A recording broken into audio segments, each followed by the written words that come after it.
Hello and welcome to MTB Cooking. Today we'll share with you how to cook an Osso Buco made as a ragu with veal Osso Buco. And here we'll show you how we cook it directly from the shank, the veal shank that we've bought whole. And of course it has the bone with the marrow in the middle and everything, but normally you'll maybe just buy the Osso Buco already cut, and that's fine as well. Remember to get it in these 4 centimeter thick pieces because that's ideal for this to cook properly.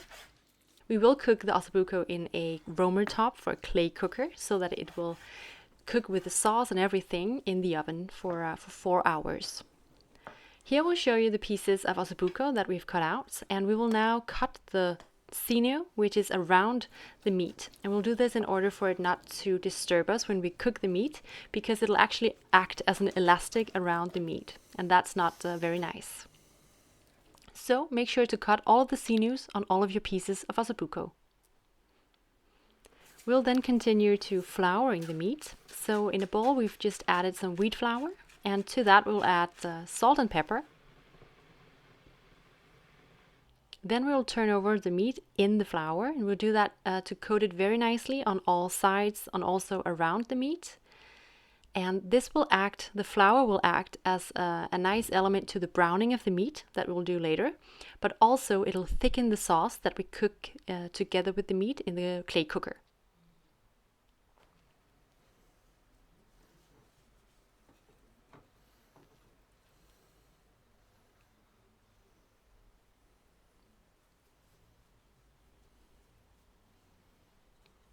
And then we can move on to browning off the meat in a pan. So we've just added some neutral taste canola oil, which is now nice and warm.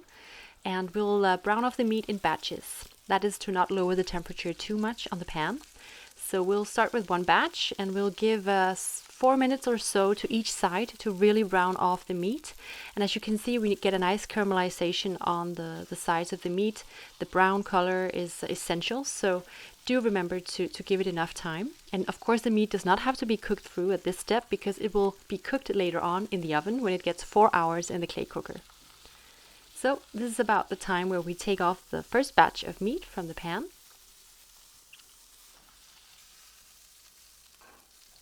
And then we'll just add on the remaining pieces.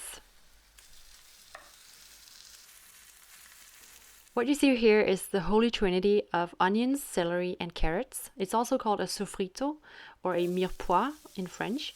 And this will be the base of the sauce. So we've just taken the same pan that we used for the meat. Then we added in the onions first and made them a little golden brown before adding celery and carrot.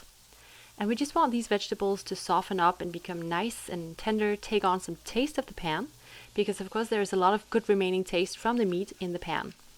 And we season the vegetables with salt and pepper, and then we add in some crushed garlic.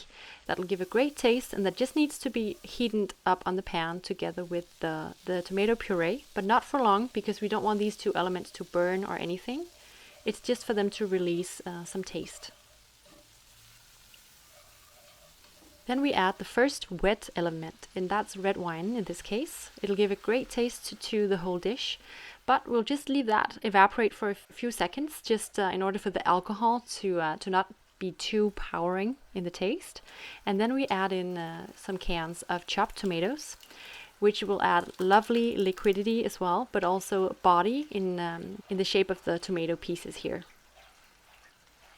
It slowly becomes a sauce, as you can see, and here we will add some veal stock as well. We use veal stock because it's already veal that we're dealing with, so it makes sense to add veal stock.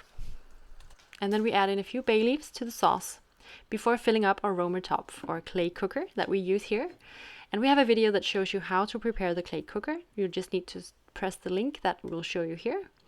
First of all, we put in our Osso Buco pieces, so they'll be on the bottom of the clay cooker. Then we can add in the sauce. So remember to cover up the meat completely from the top, so that the meat can become nice and tender and take on the juiciness of the sauce and vegetables. We close the lid of the clay cooker, and we put this one in a cold oven. And then we turn up the oven to 150 degrees Celsius, that is 300 degrees Fahrenheit, and leave it in there for 4 hours.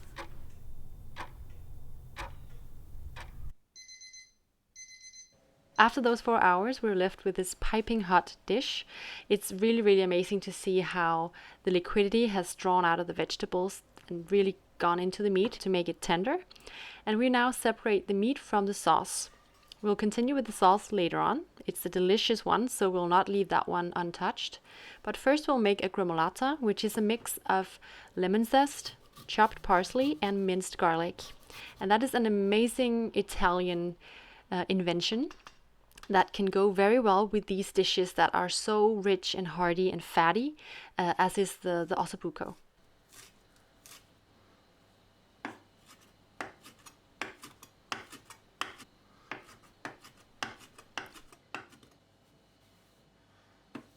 So we'll just mix up these 3 elements. It's very easy to make in advance, and we'll just put it to the side in a bowl once we've finished it.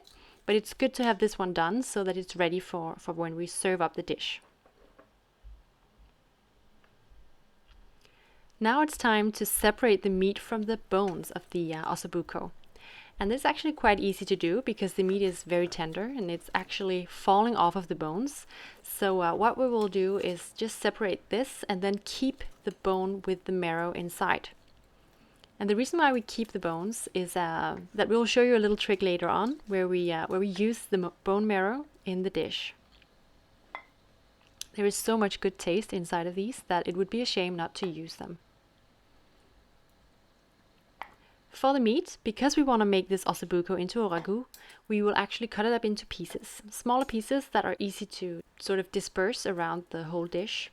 Normally you would serve up this Osso Buco whole, so the big piece of meat would be placed on the plate, and that's of course possible to do with this recipe as well. We just found it quite intriguing to try a different type here and make it into a ragu.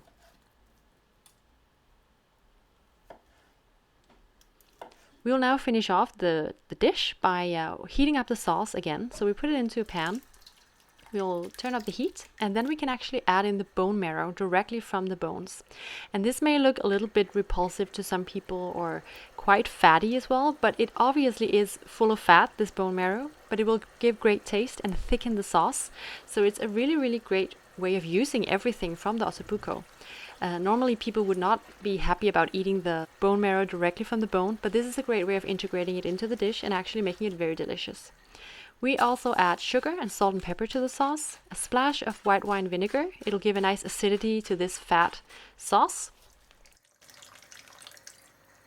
And we just give it all a nice stir while heating it up, of course, and then adding in the meat.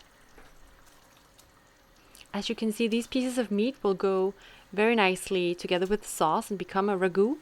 So it's possible to actually have meat everywhere in the sauce, a little bit as if you ate a bolognese sauce. We will just make sure that it's all very well heated, also the meat, that has of course been cooling down a bit on the side. And then we're actually ready to plate up the dish. We will serve on a bed of pasta. So we have some fresh pasta cooking over here in a casserole.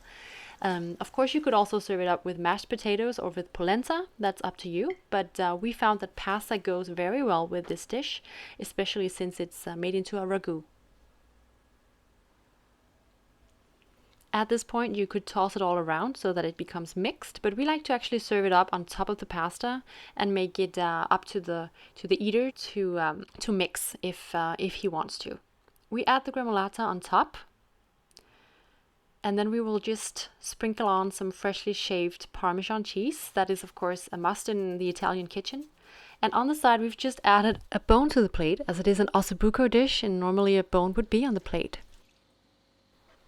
What you see here is us eating a very tasteful meal. The meat is so nice and tender, as you also saw earlier how it came off of the bones. And we can really recommend you to try this out in your own kitchen. Thank you for watching MTB Cooking. Please subscribe to our channel, like this video, and we'll see you later in a new video. Bye.